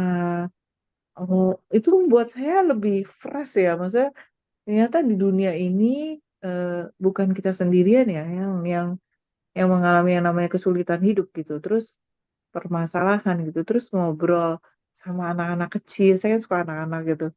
Mereka main sepeda terus main. Saya sapa mereka, terus saya ngobrol sama mereka, lucu-lucuan sama mereka. Pulang tuh rasanya enak banget gitu. Kayaknya ya dunia anak-anak tuh seperti itu. Itu membuat warna kehidupan kita tuh lebih lebih kaya gitu loh. Kalau dengan ngapain sih stres tuh dipikirin sampai kayak gitu loh. Yang keempat yaitu fokus pada solusi, bukan pada masalah. Itu membuat kita menjadi lebih sehat dalam hal berpikir dan lebih positif. Ya, masalahnya udah terjadi. Terus mau ngapain gitu? Coba kalau gini, iya iya boleh aja berpikir itu wajar. Tapi ibaratnya bubur, nasi sudah jadi bubur. Kenapa sih nggak dijadiin bubur ayam yang enak? Tambahin kerupuk, tambahin cakwe gitu ya, tambahin bawang, tambahin ayam, dimakan enak kan?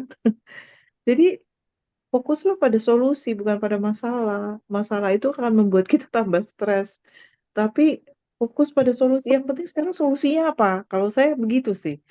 Saya tuh punya prinsip dalam pekerjaan dan dalam pelayanan, udah kejadian ya, udah. Nggak usah marah-marah, nggak usah marah-marahin orang, terus nggak usah cari kambing hitam. Saya fokus, sekarang solusinya apa? Itu membuat kita nggak stres. Stresnya hanya pada cari solusi. Kan lebih positif. Hmm. Itu. Ya, itu sih, ya kalau mau dipanjangin bisa sih gitu. Tapi empat Ya, hal ini yang utama. Jadi ya saya jagalah, pernah mengalami, Bu. Saya iya, mengalami, kemudian saya ke psikiater 2 tahun baru baru oke normal, ya ya, Pak ya. normal, tapi belum normal total, tapi ya sudahlah, Bu, bisa berinteraksi dengan sekitar. Hmm. Kemudian saya waktu itu mendengarkan khotbahnya Pak Yakub Susabda. Hmm. Dia pernah ditemui seorang yang ya boleh dikatakan stres itu, kemudian Pak Pak Yakub Susabda bilang, jangan kamu hanya berpikir masalah itu saja, karena kamu kalau hanya berpikir masalah itu saja, kamu menjadi orang yang malang di antara seluruh Yes. manusia. Itu sebenarnya firmannya ada, tapi itu masalah kebangkitan orang mati. Itu memang di dalam kemudian saya berpikir, iya kalau aku hanya berpikir masalah itu saja, mungkin aku juga akan kehilangan atau menjadi morang malang sedunia. Aku nggak bisa apa-apa. Ya bersyukur, syukur. Kemudian saya, dia dari GRII waktu itu masih. Kemudian saya mencari kebenaran-kebenaran, kemudian masuk ke pengajaran reform Pak Budi Asali, kemudian saya tanya jawab. Waktu itu saya tidak tahu mengelola seperti itu, nggak tahu Bu. Tahunya hanya sudah saya larikan ke tanya jawab tentang rohani Pak Budi Asali tentang reform. Apapun yang saya kumpulkan saya tanya di tanya jawab waktu di Facebook. Oleh sebab itu saya kemudian saya menemukan sangat sulit memang orang itu mengampuni. Walaupun kita orang anak Tuhan yang dari lahir, saya dari lahir menjadi orang Kristen, tapi juga ada problem terhadap sesama yang harus kita itu harus bisa mengampuni. Ternyata juga sulit tanpa kita menyadari bahwa kita juga lebih daripada itu. Kita lebih total depravity daripada orang itu. Kita harus menyadari itu dulu. Jadi aku pernah waktu itu diarahkan ke situ sehingga aku menyadari betapa dosanya moral saya yang bejat ini. Kenapa harus mengatakan saya lebih baik daripada yang menyakiti aku. Saya mempunyai prinsip itu baru aku bangkit, Bu. Tapi aku belum tahu tentang pengelolaan itu, Bu. Jadi saya bersyukur sekarang, ya walaupun kadang-kadang waktu itu psikiater mengatakan Bapak akan mengalami sesuatu yang muncul kembali seperti kaset. Ya, kaset itu akan berputar dengan sendirinya, tapi lama-lama akan hilang. Sudah 20 tahun ini terjadi, tapi sekarang saya tidak pernah ke psikiater. Dulunya setiap tahun saya asal mengalami depresi ke psikiater, tapi setelah saya menemukan apa yang disebut total depravity tulip itu, saya menyadari anugerah Tuhan bagi saya memang luar biasa. Tanpa menyadari bahwa kita bejat total, kita tidak akan bisa mengampuni orang. Itu yang menjadi pengalaman hidup saya. Tapi setelah saya tahu Ibu memberikan pengertian ini, saya bersyukur dan terima kasih Bu. Pengelolaan yang lebih tepat tadi saya rekam ini. Tadi itu, jadi saya tahu bagaimana. Terima kasih Bu. Terima kasih Pak Ira. Ya, Memang baik. akhir-akhir ini ya Pak Andi ya, kesehatan mental itu lagi trending topik. Jadi Ya, jangan sampai kasus-kasus orang-orang muda, mahasiswa-mahasiswi itu juga awalnya dari hmm, stres dan depresi. Jadi hmm, hati-hati gitu ya. Kalau saya mau dibilang stres, saya juga bisa stres karena penyakit saya. Karena sampai saat ini kan saya harus tetap masih berobat. Panjang, lelah, itu membuat saya juga bisa stres loh, depresi. hmm. Tapi ya itu kekuatan dari Tuhan dan saya berpikir 4 hal itu. Karena ternyata orang-orang yang lebih kankernya bukan berarti saya mensyukuri ya, tapi kita harus bijaksana melihat sekitar kita. Jangan menganggap kita yang paling malang yang tadi saya bilang itu kan poin 3. Dialihkan. Iya, makasih Pak Ireng. Ya, salah satu hal yang kita belajar ya, eh, kalau kita menghadapi suatu masalah, kita melihat masalah ini sangat-sangat besar. Ya, saking besarnya masalah ini, yaitu yang membuat kita stres. Ya, kita sepertinya tidak bisa tembus, tidak bisa keluar dari permasalahan yang amat sangat besar.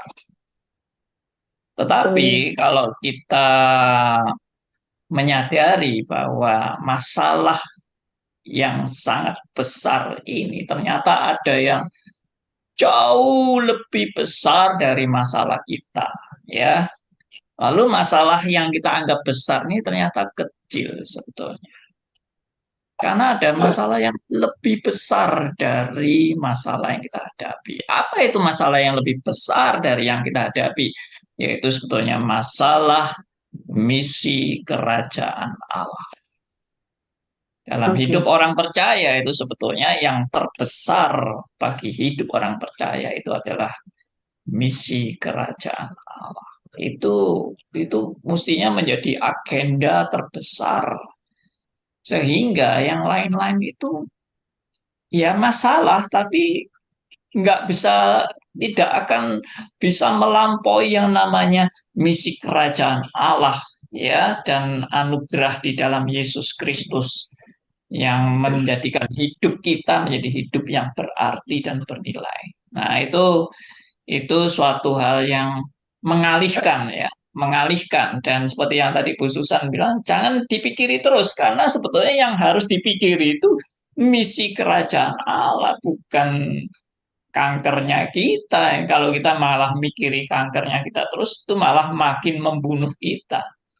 Ya, dan banyak saya melihat memang banyak orang-orang yang terkena kanker langsung menyembunyikan diri, langsung mengisolasi diri, langsung tidak mau komunikasi dengan siapapun. Wah, itu sayang sebetulnya ya. Seharusnya kita malah Iya.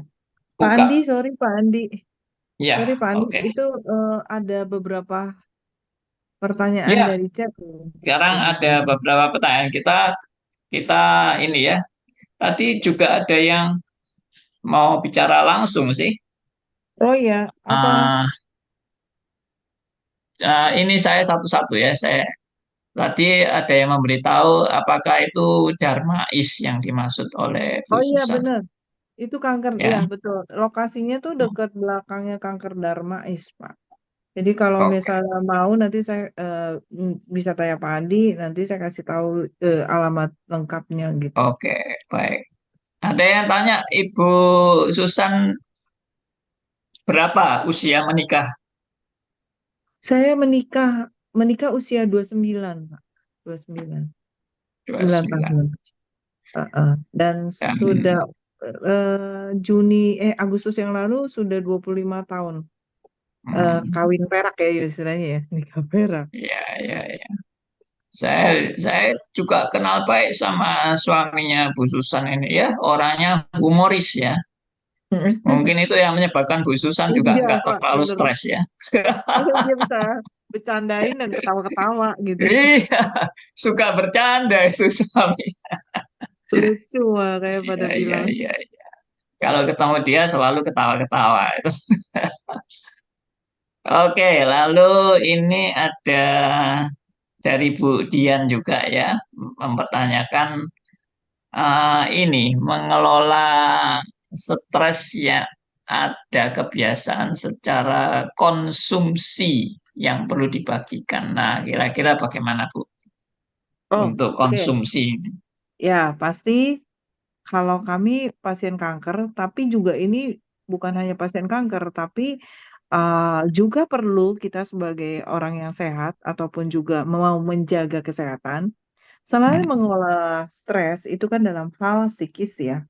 Jadi, tapi dalam hal konsumsi untuk tubuh kita itu mungkin maksudnya ya. Itu pasti makanan-makanan yang bernutrisi.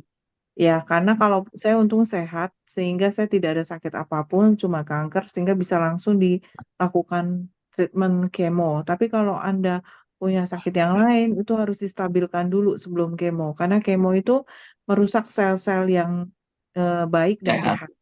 Ah, Hmm, gitu. Jadi harus tetap sehat makanya, walaupun itu akan lebih cepat untuk penyembuhan dan untuk treatment dilakukan. Jadi pertama, memang harus makanan yang segar. Pastinya buah-buahan yang segar, sayuran yang segar, dan kalau bisa raw. Raw itu mentah, ya. Kemudian ini saya lakukan dan saya udah turun 6 kilo. Dalam artian saya menghindari yang namanya tepung, tepung terigu, goreng-gorengan, gula. Itu paling utama. Itu tuh bener-bener, saya memang dari dulu nggak gitu suka. Tapi kan kena kanker juga gitu ya. Tapi itu saya lanjutkan. Terus kemudian jangan makan yang ultra proses atau super proses ya, seperti sosis, semuanya tuh mengandung pengawet nitrit gitu ya. Terus kemudian juga sosis olahan bacon dan juga ham gitu-gituan. Itu benar-benar harus dihindari. Terus minuman bersoda, ya minuman minuman yang pemanisnya banyak. Kalaupun sampai kepengen, bilang aja sekarang juga tersedia kan less sugar atau no sugar sekalian. Itu bisa. Jadi seperti itu. Jadi cari yang manis yang untuk yang seperti stevia ataupun madu itu aja. Kalau yang kayak gula-gula pemanis yang kayak obat kayak saya nggak usah sebutin merek deh ya, aspartam, ini jenisnya ya aspartam dan skemanya itu malah tidak bagus ya. Nah kemudian yang baik adalah minum makanan yang segar, raw kalau bisa, dan porsi sayur sama buah juga cukup banyak ya setiap hari. Kalau suplemen ya saya cuma suplemen madu, bukan promosi tapi saya cuma minum itu. Saya nggak berani yang vitamin yang aneh-aneh, yang dari stem cell apalagi karena itu berhubungan dengan sel. Nah, sedangkan kanker ya berhubungan dengan sel. Saya cuma mau yang eh, seperti honey kan itu madu itu dan turunannya itu kan dan produk turunannya itu kan memang sudah ada dari puluhan ribuan tahun yang lalu. Bahkan zamannya Mesir dan lain sebagainya itu juga sudah menggunakan gitu. Jadi menurut saya itu dan makanan yang bagus untuk stres ya hindari coklat ya, coklat terutama bukan dark coklat ya.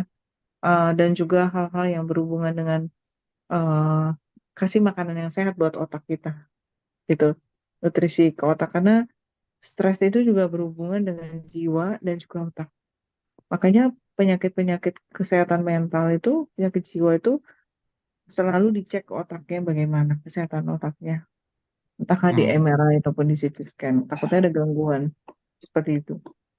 Itu dari saya mungkin ahli nutrisi yang lain bisa Jadi bisa ini. coklat nggak boleh ya, Bu ya? Banyak kan merangsang aktivitas ini sih Pak. Jadi kayak agresif gitu. Hmm. Iya. Tapi ya coklatnya coklat kalau coklat dark yang yang pahit Dark, itu Pak itu bagus. oh, jadi dark coklat boleh ya? Iya. Ya kalau mau makan boleh juga sih coklat tapi kurangin gitu loh karena Iya, agresif ya. Heeh. baik. Oke, ada pertanyaan lagi dari Bu Rachel Obaja. Seberapa penting dukungan komunitas Kristen walaupun keluarga juga ikut berperan dengan baik dalam hidup Bu Susan? Berarti dukungan komunitas Kristen ya lebih ditekankan itu walaupun keluarga saya memang udah tadi saya ceritain sangat suportif ya. Tapi kalau yang Hmm, dukungan komunitas Kristen itu sangat-sangat berpengaruh. Karena saya hmm, merasa bahwa saya tidak sendirian di dalam hmm, tubuh Kristus, di dalam tubuh Kristus yaitu berupa jemaat atau komunitas Kristen itu saling mendukung dan mendoakan.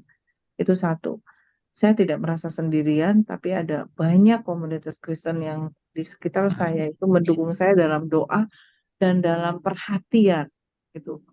Ya, terus hmm, komunitas Kristen kedua itu membuat saya juga menjadi seseorang yang tetap percaya diri dan tetap dipercaya untuk melayani. Dalam artian eh, penerimaan dari komunitas Kristen tuh sangat-sangat eh, hmm, sehat dan sangat bermanfaat buat orang-orang seperti saya yang mempunyai penyakit kronis gitu. Uh, Sangat penting dan sangat sangat besar komunitas Kristen itu. Makanya saya bilang, uh, terus yang ketiga, sorry, komunitas Kristen itu membuat saling menginspirasi. Jadi dari sakitnya saya, guru-guru sekolah minggu terutama, itu mereka nangis. Gitu. Bahkan ada juga WL bilang, saya jadi malu, Ibu Susan aja mau ibadah aja susah gitu. Mesti mesti diseret, diturunin dari mobil, dimasukin, turunin, ini, ribet tuh pokoknya. Itu saya juga mau ke gereja kan mesti mandi segala macam tuh ribet banget loh sebenarnya. Tapi hmm. kok mereka kok kamu mau ya? Kami ini sering malas ke gereja. Saya malas pelayanan, kata teman saya gitu ya beberapa. Hmm. Saya melihat Ibu Susan dan Tuhan di dalam Ibu Susan. Saya bukan menyombongkan diri ya, maksudnya ini cerita komunitas Kristen tuh bisa saling menginspirasi. Itu membuat mereka tertampar bahwa seperti ini aja mau pelayanan, mau datang ibadah, kok saya malas gitu. Akhirnya dia Hmm. mau lagi melayani gitu. Hmm. Malu gitu maksudnya. Nah, maksud saya itu komunitas Kristen bisa bisa seperti itu saling menginspirasi. Ya. Itu dari saya. Baik, oke. Berikutnya ada Pak McLeay. Silakan, Pak McLeay. Iya, Pak Pagi Mikli. Pak Andi, Bu Susan, terima kasih ini udah Oke. sharingnya bagus sekali. Saya Terima mau kasih. sharing, saya hanya mau mengkonfirmasi memang apa yang Ibu Susan katakan itu benar. Ibu saya kanker stadium 4, Bu. Oh, oke, Pak. Sampai hari ini dokter tidak tahu sumber kankernya ada di mana. Jadi Oh, di paru clean, limpa clean, getah bening clean, jadi organ-organ vital clean. Tapi stadium 4, Bu. Jadi ini benar-benar anomali. Jadi hmm, sekitar Desember lalu diangkat daging ya tumor di kepalanya. Umurnya 78 tahun. hmm, Jadi sebenarnya kondisi klinisnya seperti orang sehat, nggak ada yang percaya kalau ibu saya itu orang sedang kanker ya. hmm, Tapi memang karena adik saya di Surabaya jaga ibu saya, itu diikutkan terus semua aktivitas gereja, Bu, terutama dengan para senior ya lansia. Dan itu memang hmm, dampaknya berbeda, Bu. Jadi kesehatannya itu orang melihatnya apa auranya itu seperti orang sehat. hmm. Dan gereja juga komunitas saling mendukung, diikutin kebaktian, ibadah lansia bahkan ikut 2 pagi setiap satu jam 6 jam 7 gitu, Bu. Dan itu memang memberikan suatu kekuatan untuk ibu saya. Tidak pernah berbicara masalah penyakit. Selalu ketawa terus dan saya memang usahakan kita bicara sudah nggak usah bicara masalah-masalah yang udah nggak penting lah umur 78 tahun mau ngomong apa sih ya. Kita Hmm, hmm, bicara yang happy. Kalau saya datang ke Surabaya, saya di Jakarta. hmm. Kita akan ya jalan aja keliling ke Malang atau kemana. Dan tapi memang Bu, kalau tidak ada dalam komunitas Kristen di gereja, saya rasa sulit Bu. Karena betul kata Ibu, itu orang berbicara menguatkan dari gembala, dari pendeta, dari majelis, dari penatua. Dan satu lagi masalah makanan itu benar, Bu. Ibu saya itu minum madu, tapi ada saya nggak bisa bilang brand di sini ya. Hmm. Madu dan lebah itu memberikan kekuatan fisik buat ibu saya itu banyak sekali, badannya stabil dan kami menolak untuk melakukan kemoterapi karena alasan sudah terlalu tua Usia. dan Hmm. sangat menderita Bu kalau kemo itu. Karena 20 tahun lalu sudah kena kanker di rahim Bu, sudah diangkat rahimnya. Nah, Oh, ternyata setelah umur 78 timbul lagi, berarti kan pada waktu itu sudah dicek bersih. CA-nya bersih. Nah, makanya saya juga bingung kenapa bisa. Jadi memang Bu, yang saya ambil kesimpulan, pikiran yang stres, pikiran yang selalu khawatir, pikiran yang selalu negatif, itu adalah lahan subur buat kanker. Lahan subur buat kanker. Jadi kalau maaf saya mau sharing. Kalau orang saya hanya menceritakan pengalaman saya dengan ibu saya. Selama kita ada di komunitas dan selalu berpositif, kankernya nggak bisa tumbuh walaupun kena gitu Bu. Nah jadi ini memang saya Hmm. sampai hari ini saya dan adik-adik cuma bilang kita tidak tahu kapan waktunya. Saya siap ya, kita udah siap persiapan kalau ada apa-apa ya saya akan terpaksa terbangkan ibu kembali ke Jakarta. Tapi sampai hari ini dokter bingung tidak tahu sumber kanker di mana. Tapi kalau ibu lihat ibu saya seperti orang sehat. Jadi ya memang komunitas itu dan makanan itu sangat penting. Saya hanya menguatkan apa yang ibu katakan itu memang benar. Terima kasih Bu Terima Susan. kasih. Terima kasih Pak Michael. Itu juga buat apa maksudnya inspirasi buat saya. Salam buat Ibu ya Pak Michael ya. Semoga Sama-sama memberkati Bu, sama-sama. sesama cancer survivor. Kami tuh bisa merasakan apa yang dirasakan yang mungkin orang lain tidak bisa rasakan seperti itu. Terima kasih memang benar banget. Janganlah jadi komunitas Kristen yang jadi batu sandungan karena saya juga tahu ada komunitas Kristen yang bukannya mendukung tapi bisa menggosip itu banyak tuh gosip menjelekan saling menjatuhkan ada intrik-intrik dalam gereja jangan sampai seperti itu tapi kita menjadi komunitas yang sehat di dalam Tuhan. Makasih Pak McLean. Sama-sama Ya, Bu. baik. Ada kelihatannya tadi Pak Nugroho Matair ya mau bicara. Ya, saya boleh tanya, Bu. Iya, Pak Nugraha. Tadi Ibu bicara tentang apa, Iya, percobaan hidup, penyakit itu ya. Mengalami proses juga pengobatan, treatment. Apakah Ibu pernah mengalami halusinasi? halunisasi ya. Nah, Halunisasi Jadi- waktu proses itu, Pak, maksudnya. iya. Oke, baik. Makasih. Itu saja Pak Nugraha. Saya jujur saya mengatakan saya termasuk orang yang paling sering halusinasi, sampai banyak sekali psikiater nyoba treatment, mencoba mencari tahu mengapa saya mengalami halusinasi dalam keadaan normal sehari-hari. Dan anehnya psikiater juga bingung gitu, sampai sekarang. Ibu, Dan Bapak minum obat. baru beberapa waktu yang lalu saya bosan tahu akar masalahnya. Halusinasi, saya seakan-akan melihat setan di mana-mana, dimanapun juga, kapanpun juga, bahkan di gereja. Oke, Ternyata baik. saya ada error di dalam retina mata. Jadi ada black hole hitam. Kemarin hari Minggu saya kena black hole juga, kena sinar dari mimbar itu, kena apa, sinar langsung ada gelap. Baru saya tak paham bahwa penyebabnya itu banyak faktor. Ternyata di retina mata saya itu error. Hasil dari OTC saya memang AMD saya terlalu parah, nggak ada obatnya.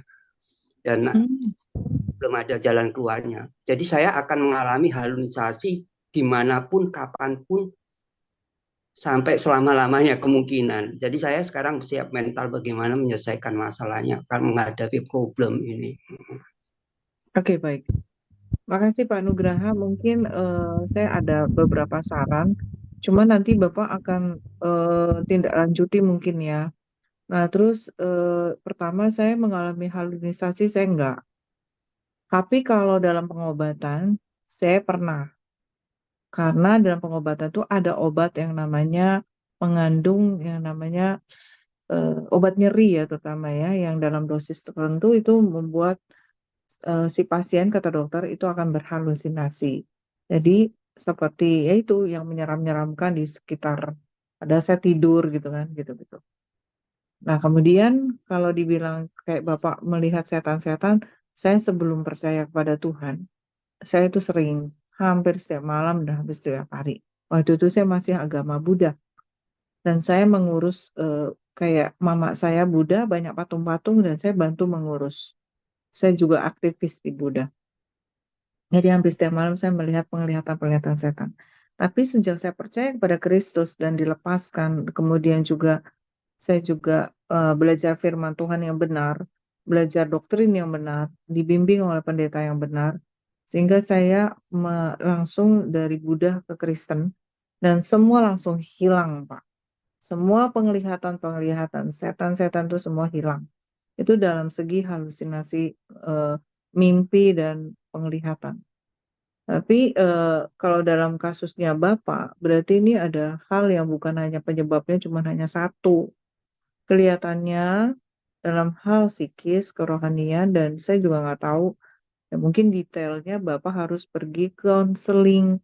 Mungkin juga Bapak ada lakukan, tapi mungkin dengan salah satunya pendeta Reform yang mendalami itu atau banyak pendeta yang di situ tentang dari Yakub Susabda itu mereka mengajari psikologi segala macam ya. Nah, maksud saya Bapak tuh harus konseling ke pendeta lagi, bukan hanya cukup sekali, dan harus yang benar-benar doktrin yang benar seperti Pak Andi gitu ya. Nah, terus yang kedua, Bapak juga harus ke psikiater lagi. Dan yang ketiga, kalau psikiater tuh dalam artian Bapak tuh halusinasi, apalagi kalau misalnya udah sampai suara segala macam, itu memerlukan obat rutin, ya. Karena harus dicek tingkat stres dan depresinya tuh terus kemana, dan itu memang perlu biaya lagi untuk pergi ke dokter dan lain sebagainya untuk dicek otak dan sebagainya. Itu yang ketiga.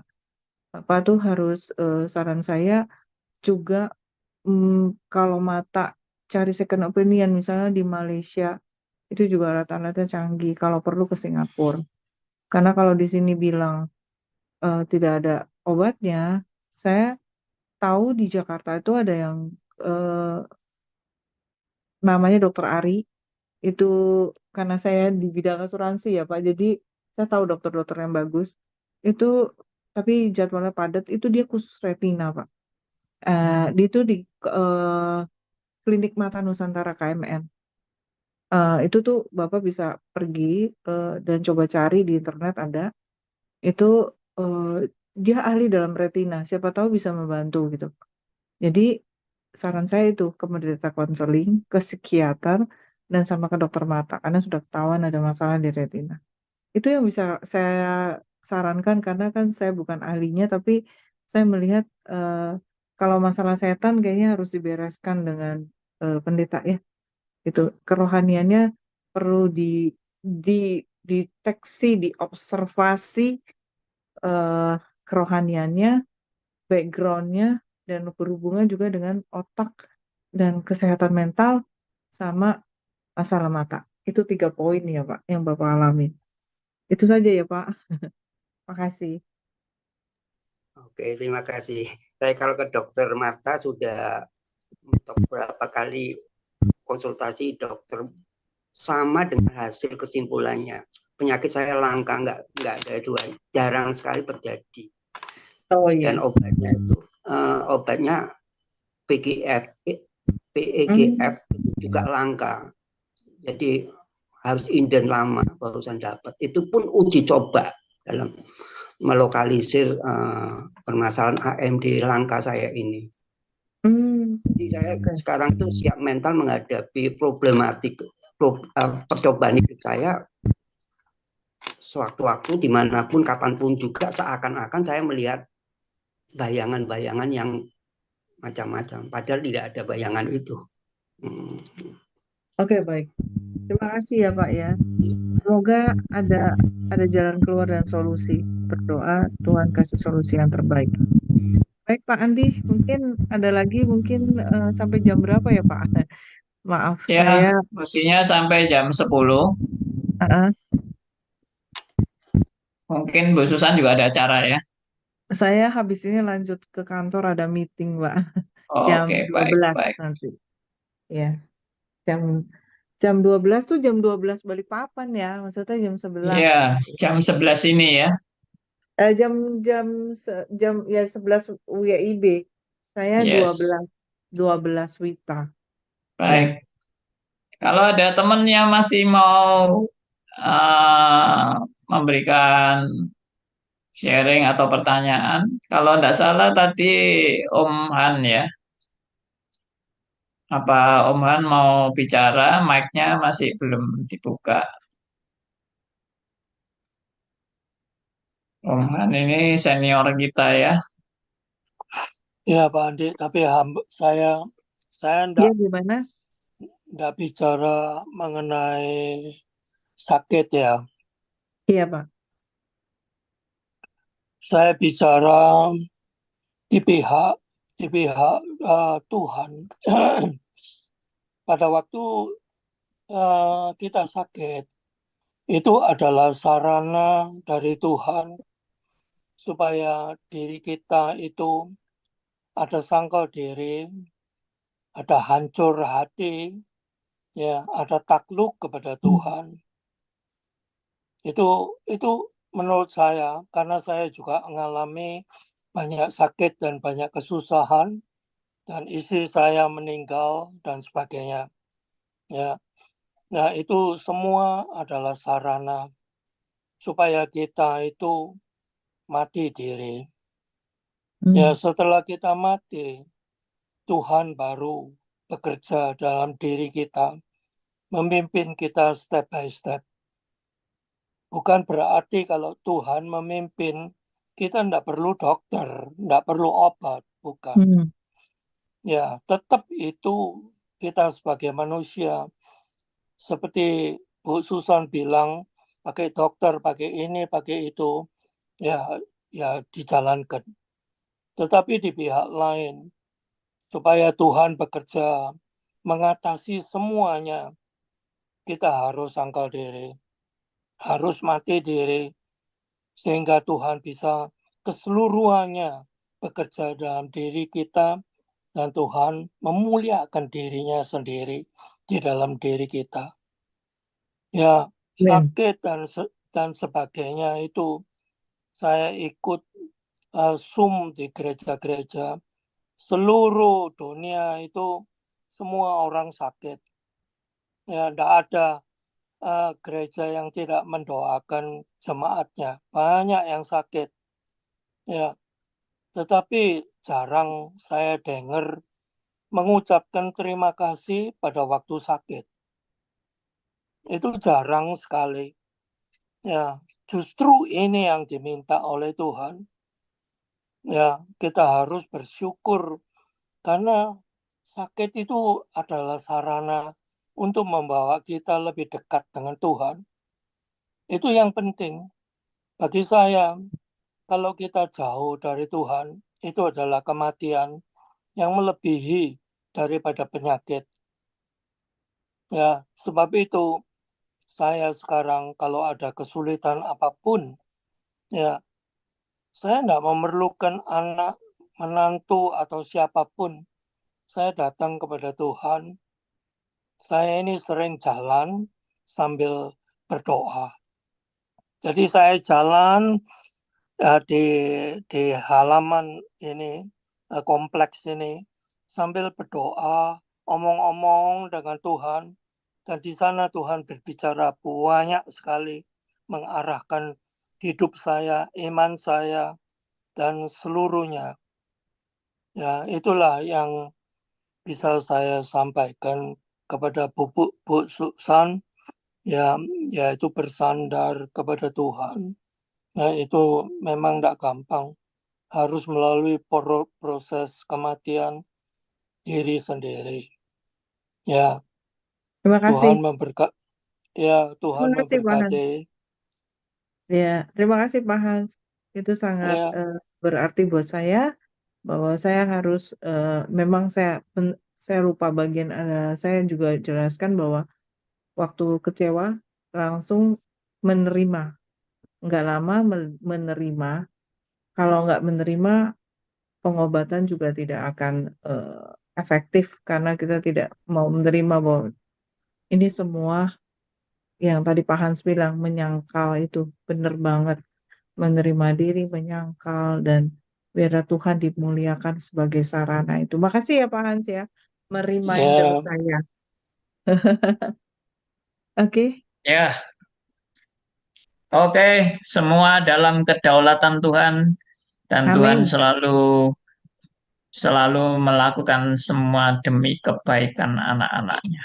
Itu yang kita harus percaya. Baik, teman-teman, ini sudah jam 10 lewat 10 menit, jadi kita memang sudah waktunya untuk selesai. Mohon maaf bagi teman-teman yang belum dapat kesempatan untuk bisa bertanya atau sharing.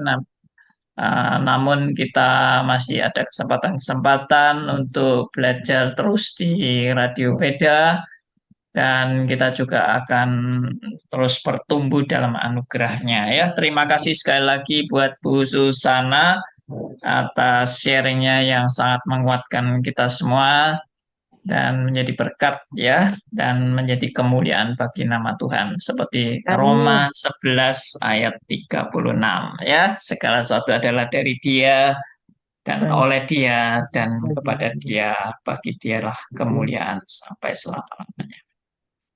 Amin. Baik, kita akan tutup dalam doa dan saya boleh minta yang berdoa adalah Bu Rachel ya, boleh berdoa buat kita semua.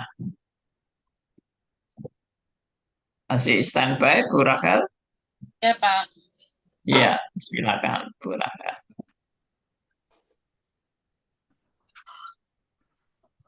Mari kita berdoa. Tuhan, kami bersyukur untuk Tuhan yang selalu memelihara iman kami sebagai milik Tuhan, sehingga apapun yang terjadi dalam hidup kami tidak perlu takut karena Tuhan tidak pernah meninggalkan milik Tuhan, yaitu umat pilihan Tuhan sendiri. Sehingga pada saat kami mengalami badai di dalam lembah kekelaman sekalipun, Tuhanlah yang memegang iman kami, sehingga kami tidak akan pernah bisa meninggalkan Tuhan. Karena Tuhanlah yang setia, sehingga kami pun dimungkinkan, diberi kemampuan oleh pekerjaan Roh Kudus untuk kami juga boleh setia. Karena Tuhan lebih dulu setia dan kami diberi kemauan dan kemampuan untuk setia dalam mengikut Tuhan. Dan hidup kami adalah dicipta untuk tujuan memuliakan Tuhan.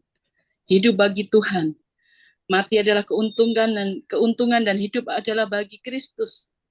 Sehingga pada saat kami mengalami badai, mengalami kesusahan, masalah sakit penyakit, kami tetap bisa memuliakan Tuhan. Dan disitulah harta kami yang sesungguhnya. Karena kami boleh dipakai Tuhan untuk hidup menyenangkan hati Tuhan dan memuliakan Tuhan. Terima kasih untuk kesaksian dari Ibu Susan yang begitu indah. Yang Tuhan boleh pakai hidupnya sejak mengenal Tuhan Yesus sebagai juru selamat dan Tuhannya. Hidupnya boleh memuliakan Tuhan dalam keadaan sehat maupun sakit. Sehingga kami bisa menyaksikan Tuhan yang setia, memegang dan menyertai anakmu Bu Susan menjadi berkat dalam keadaan apapun. Dan kami bersukacita dan bersyukur untuk Tuhan yang tidak pernah meninggalkan domba-domba milik Tuhan sendiri. Dan biarlah kami yang saat ini mendengarkan, dan orang-orang yang juga nantinya akan mendengarkan kesaksian ini, baik yang hari ini maupun yang nantinya akan mendengarkan, biar mereka juga boleh belajar hidup bagi Tuhan, hidup memuliakan Tuhan, dan menyenangkan Tuhan. Terima kasih karena Roma 11 ayat 3, Roma 11 ayat 36 benar-benar terwujud di dalam kehidupan Bu Susan. Di dalam nama Yesus kami berdoa dan bersyukur. Amin. Amin. Terima kasih Bu Rahel. Terima kasih Thank you. Bu Susan. Terima kasih Tuhan teman-teman memberkati. semua. Terima kasih Pak Terima Andi kasih dan Pak Bu Yoga. Susan. Terima kasih Pak Andi, Terima terima kasih kasih Bu Bu Susan. Tia. Terima kasih Bu